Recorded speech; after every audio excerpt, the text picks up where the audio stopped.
Hello everybody and welcome back to another episode of Keeping It Social. My name is Chris Salas. I am Associate Professor of Social Work here at El Paso Community College. Now, with us today is Nicole Schiff, Executive Director of the Paso Del Norte Center of Hope. And today we're going to be talking about the mission of the Center of Hope. What is the Center of Hope and what population is served through the Center of Hope? So first and foremost, welcome Nicole. Thank you, Christian. Thank you for having me. I appreciate it. And yeah, hopefully we can just kind of talk about what the center's doing and what trafficking looks like. Yeah, and so you have quite a history with El Paso, right? Again, must be told, we worked together before back in the day before you were Executive Director at the Paso Del Norte Center of Hope, or Center of Hope for short. Yeah. Tell us a little bit about your history here with El Paso and kind of what brought you back. Yeah, I moved here originally from upstate New York in 2015. And almost immediately took a position with the El Paso Child Guidance Center with Kathy Gaitan. That's where, you and I worked together, our history. I was there for about 5 years, left for a year, and then ended up coming back to take the role that I have now. I was in Georgia for about a year, didn't love it. And so I really just missed El Paso. I had fallen in love right from day one when I got here with the people, the mountains, just everything about this culture. Very different from where I'm from, but I just realized that this was where I wanted to be. And when the job opened up with the Center of Hope, kind of was just where I felt like I needed to go. So I came back in June of 2020, right during COVID. Right in the middle of COVID. Yes. Unfortunately, the previous executive director, she needed to relocate. And so I feel honored that I was selected because I had previously done work with the Center of Hope through the Guidance Center, through a grant that we had that was joint. And so I knew about the mission, I knew about the work that the center was doing, and honestly just never thought I'd have that opportunity to go there. So we're glad to have you back. Yes, for our guests that might not have heard of the Center of Hope, or again, to clarify some of the services, the population that it deals with, can you tell us a little history about what the Center of Hope is? Yeah, absolutely. So it started in May of 2013. A group of really dedicated women in our community, they realized that, there was domestic violence shelters, children's shelters, all these different things focusing on certain populations, but nobody was specifically focusing on victims of human trafficking. So that was when the idea came up to create the Center of Hope and to make it really a dedicated mission to supporting victims of human trafficking, specifically both sex and labor trafficking. So of course we still work really closely with, Center Against Sexual and Family Violence, domestic violence, the YW, anyone doing that work in terms of sexual assault, abuse, but our mission is specifically to provide direct services to human trafficking survivors. And then the biggest thing is to provide awareness and prevention through outreach and education is one of the other big focuses that we have at the center. Definitely, and that's definitely one of our aims today is to bring awareness of that, right? And really to dispel some of the stigma associated with it. So when you mention human trafficking, I'm sure people have their definition of what human trafficking is, maybe their idea of why human trafficking is tied to El Paso, of all places, or border towns for that matter, right? So let's start with that. What is human trafficking? I appreciate that question because yes, I think in this community there's a lot of misconceptions, a lot of ideas of what it is, and ultimately, unfortunately, it's not what a lot of people assume. And so human trafficking is both sex and labor trafficking. It's about forcing or coercing somebody to do something to gain some type of financial benefit from it. But that does include child exploitation. So online enticement of a minor, the different things you've seen in the media around teachers being arrested for inappropriate relationships with students, that falls into that arena of child exploitation, which is a part of this work that we're doing. And so I think a lot of times people assume that that's a separate crime, but actually what we're seeing is a large increase, especially since COVID, in online enticement of minors. Unfortunately, child pornography, it's actually recently at a national level been renamed. It's now considered child abuse material, so CSAM, because we wanted to get away from that that idea of child pornography. It sounds like it's something the child chose to engage in or is engaging in, and so we want, at a national level, people to know that it's child abuse. It's, no child is consenting to have their images or videos of them taken, and that's all a part of this work. I think the misconception, though, is that we're a border town and that the migrants play a large part in that. Not to say that they're not victimized or trafficked, but a lot of what we're seeing locally is smuggling, human smuggling, and that is a very different crime than what we work at the Center of Hope. Gotcha. So again, just to set the record straight, right? Give us just kind of your 30-second speech or elevator speech per se of the difference between human smuggling and human trafficking.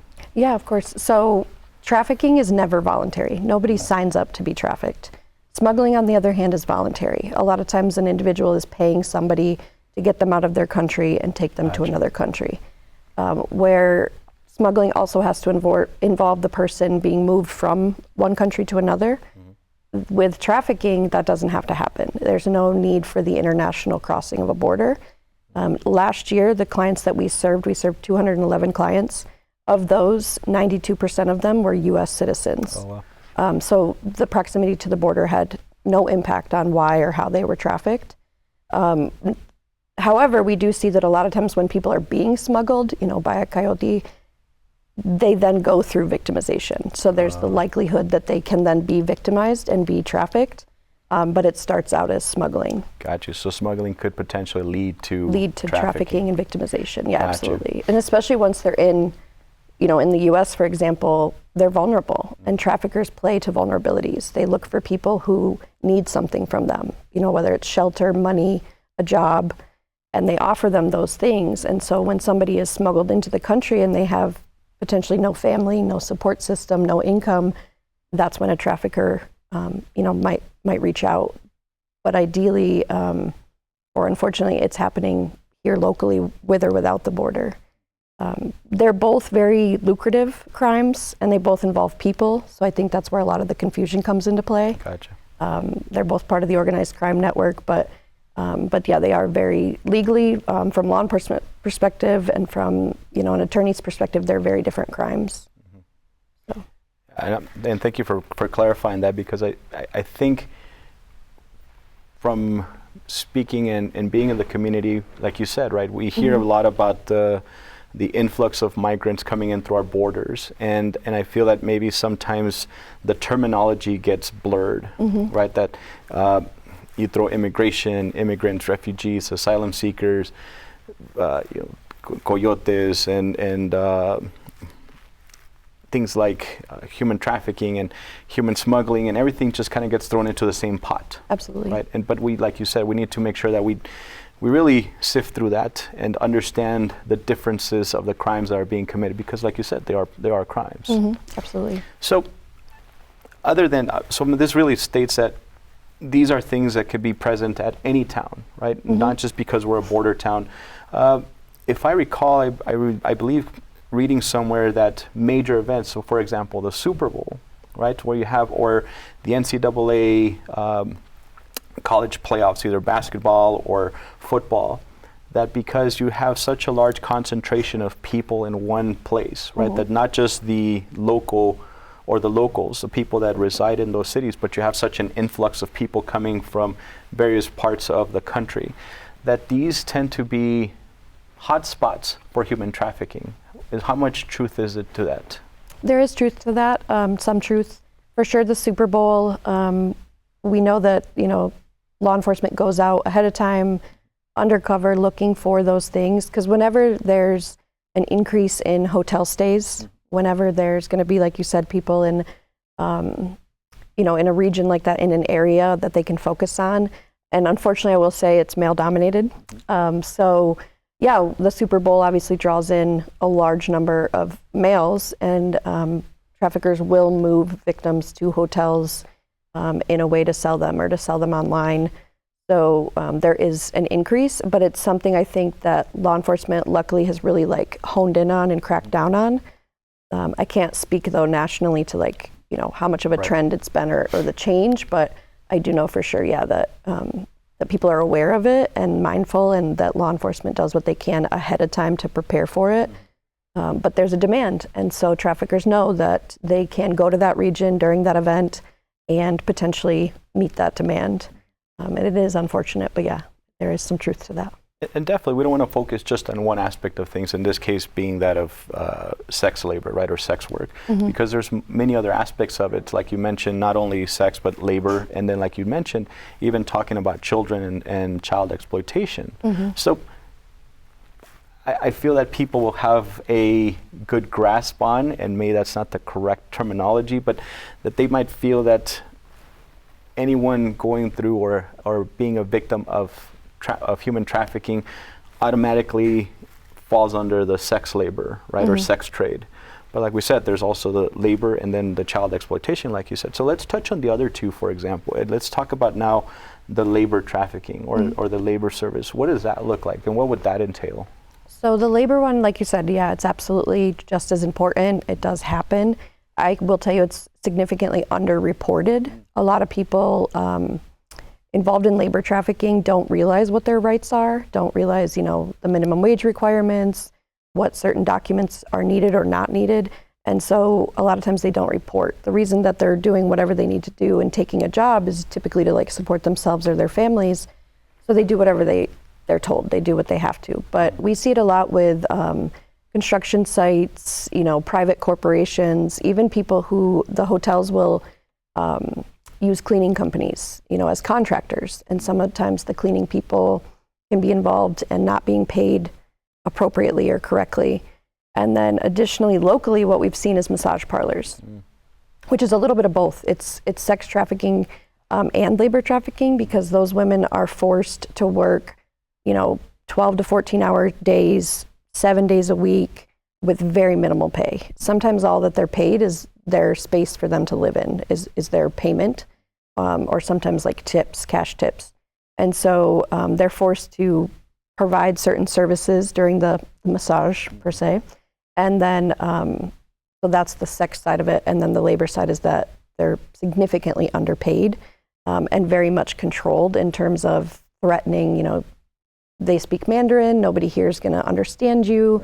If you make an outcry, you're the outsider. So they're very coursed into what they need to say, how they need to respond.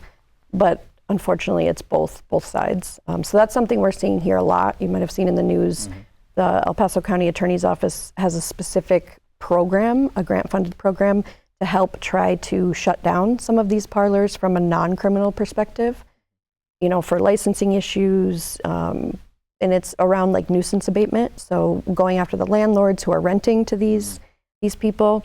They also had assisted with the Jaguars, the strip club. Right. And so just making sure that businesses are operating appropriately and not illegally, because that's where the labor trafficking comes into play. Sure. Got you. And so it sounds from the things that we talked about, from coercing the individuals that are pushed into the trafficking. Do we see mostly people who are immigrants into this country, that people come from other countries, or is it evenly spread from people that live in the U.S., or that people are solely brought in from, or that don't necessarily know, like you said, the language, where they are, and things of that nature? What does the demographic look like? Specifically for labor trafficking, I would say it is more so the migrant population, for sure. A lot of the women, though, that are coming in from massage parlors that are being brought here locally, they come in under false pretenses that they're going to get their massage license, that, so they pay sometimes, here's $700, take me to El Paso, I'm going to get my massage license. But they're coming actually from New York, California, Arizona. And so they are from other countries, but they have working visas, and they're able to legally be here. And then they're brought from those states into El Paso and moved around. And if they're tipped off, the owners, that they might be being watched or something's going to happen, a lot of times the women are moved quickly and undercover. And it's very hard sometimes when we're watching a massage parlor, or we go in to provide victim services, and there's no victims there anymore, even though we knew they were there. So So that can be challenging for sure. Does the size of the city where these individuals are being trafficked, does that have a lot to do with it as well? Because, if you're talking a city the size of El Paso, which, 800,000, I don't recall the exact number, but 860,000 people, compared to maybe Las Cruces, which is 250, I believe. Is it harder to spot, or like you said, let me rephrase that, is it easier for individuals to move around the victims in larger cities because maybe they have access to many more places than a smaller city or a smaller populated city? I think that might have something to do with it. I don't know that we've studied that or looked into it. But yeah, I mean, there's illicit businesses in Las Cruces too. We've talked with our law enforcement partners about that.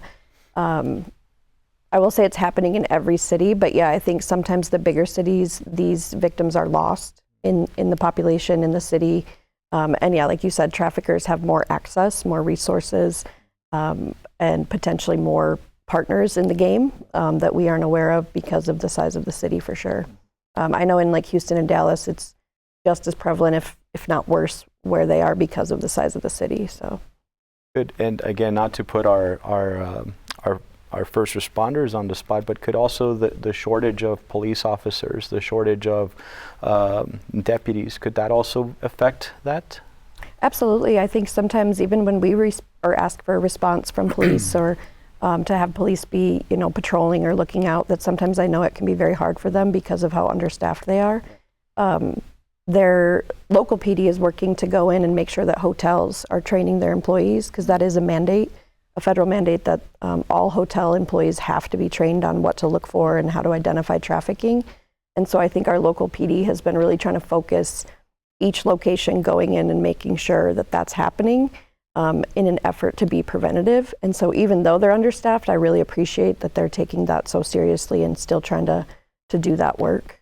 Interesting. Yeah. Yeah, I can tell you from the social work perspective, as a licensed social worker in the state of Texas and New Mexico, at least for Texas, part of our licensure now requires that we have human trafficking training as part of our continued education for licensure renewal. Yeah, absolutely. Not sure about the other states. I know New Mexico has it for cultural competence, but I know Texas has recently made that change for social workers. So maybe something that we can push for other states to follow suit. Yeah, absolutely. Teachers are required, social workers, doctors and nurses now. I don't think first responders are yet, but I think it's something we're really pushing for, because sometimes they might be the first person to see a victim or encounter them, especially our fire and EMS. So, but yeah, we're slowly moving in the right direction of mandating certain trainings. I don't know if you're aware now, but even Uber and Lyft drivers, they have to do at least 15 minutes of human trafficking awareness training each year. I said 15 minutes is a little, I don't know how much they're going to learn, but maybe depending on if the training's effective, but it's a start. Right, at least. exactly. You got to start start somewhere, right? You got to start somewhere. So, yeah.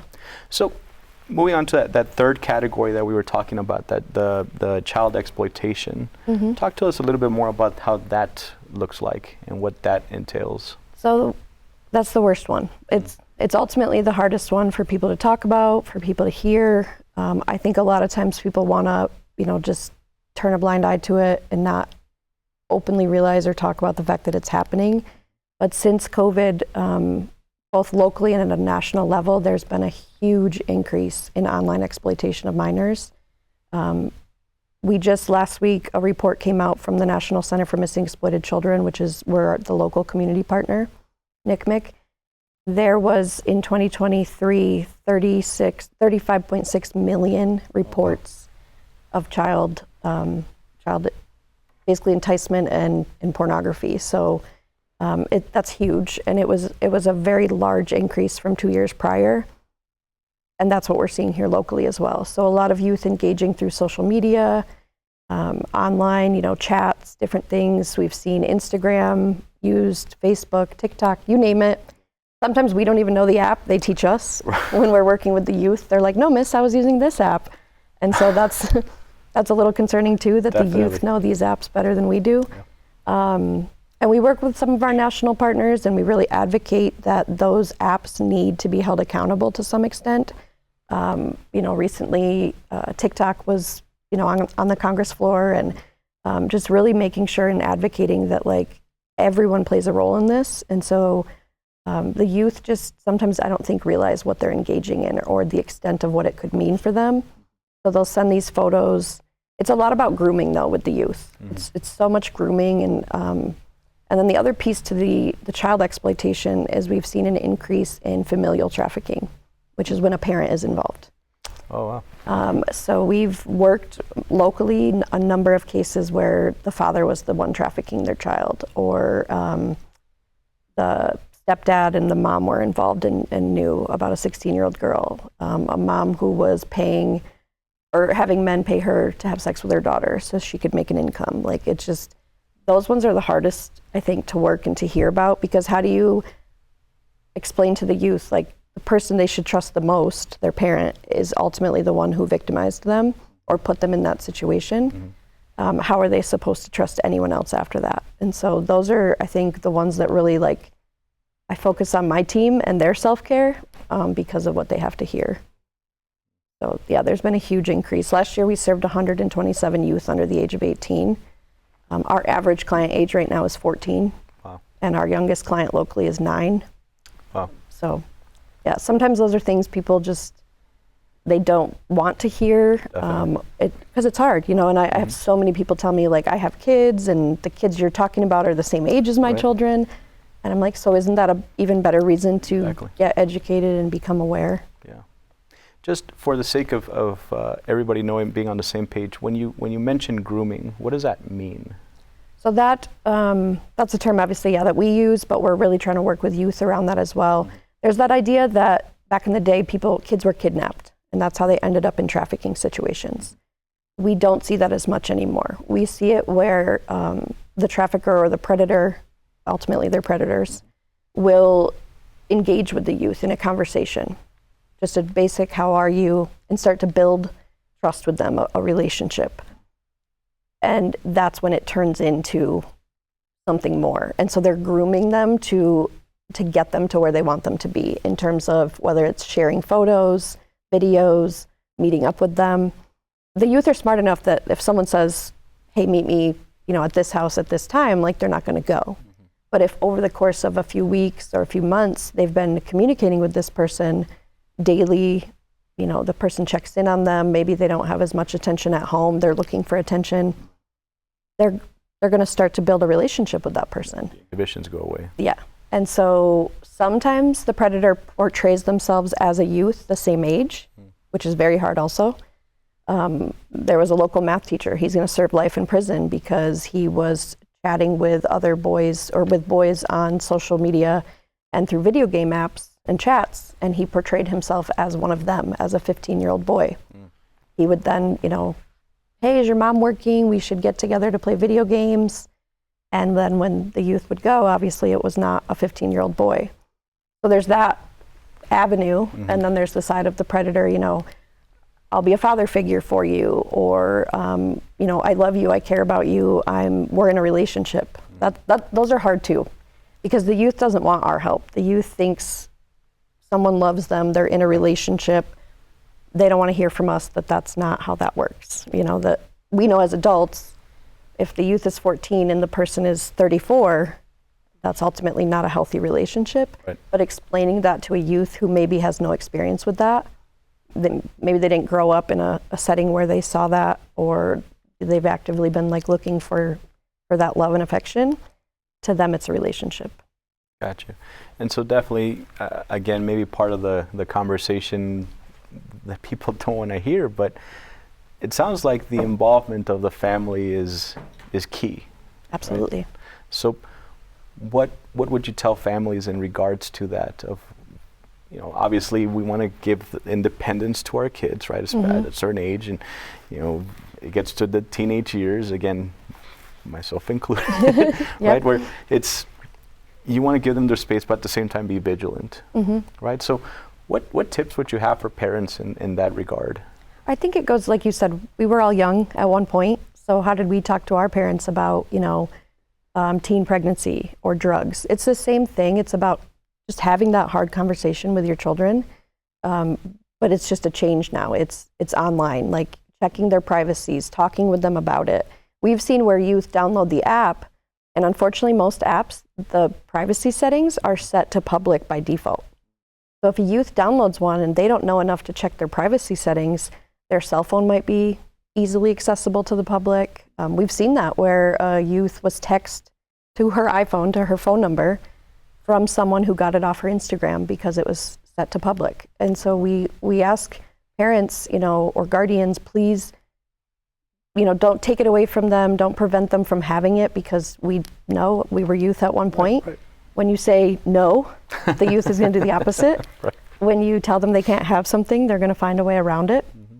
So we've seen where youth will share an account with a friend at school, or while they're in school, they'll use the account on their lunch hour. And so parents think, nope, my child doesn't have a cell phone, my child doesn't have social media, so they're protected. Mm-hmm. And that's really a false narrative. Like, it's better to just be open. But what that does also is creates that trust for the youth that if and when they do end up in a rough situation or they need help, they're going to go and reach out to their parent and be like, this is what happened. And that's our goal, is that they have trusted adults in their life. We also have a program now where we train after school time providers. It's a partnership with the Paso Del Norte Health Foundation, because we realize youth go to after school programs because their parents are working or they don't have anyone at home to go to. So talking with those adults, with those providers, what to look out for, be the trusted adult, because maybe the children don't have one in their life. And so we're working with them also, like have those hard conversations with kids and, make sure that they understand what they're getting themselves into potentially because they're so young.